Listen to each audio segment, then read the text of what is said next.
How vainly men themselves amaze to win the palm, the oak, or bays, and their incessant labours see, crowned from some single herb or tree, whose short and narrow verged shade does prudently their toils upbraid, while all the flowers and trees do close to weave the garlands of repose. Fair Quiet, have I found thee here, and Innocence, thy sister dear. Mistaken long, I sought you then in busy companies of men. Your sacred plants, if here below, only among the plants will grow. Society is all but rude to this delicious solitude. No white nor red was ever seen so amorous as this lovely green. Fond lovers, cruel as their flame, cut in these trees their mistress's name. Little, alas, they know or heed how far these beauties her exceed. Fair trees, where'er your barks I wound, no name shall but your own be found. When we have run our passion's heat, Love hither makes his best retreat. The gods, who mortal beauty chase, still in a tree did end their race. Apollo hunted Daphne so, only that she might laurel grow. And Pan did after Syrinx speed, not as a nymph, but for a reed.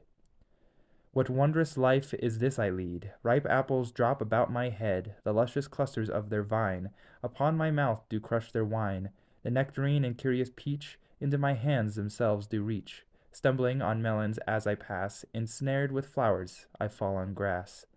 Meanwhile the mind from pleasure less withdraws into its happiness, the mind that ocean where each kind does straight its own resemblance find. Yet it creates transcending these, far other worlds and other seas, annihilating all that's made to a green thought in a green shade.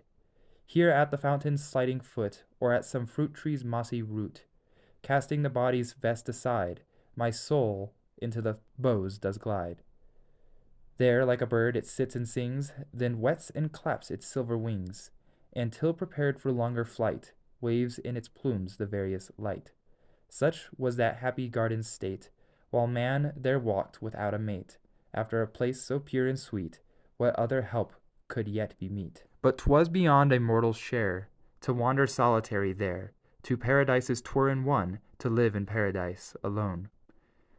How well the skilful gardener drew of flowers and herbs this dial knew, where from above the milder sun does through a fragrant zodiac run, and as it works the industrious bee computes its time as well as we.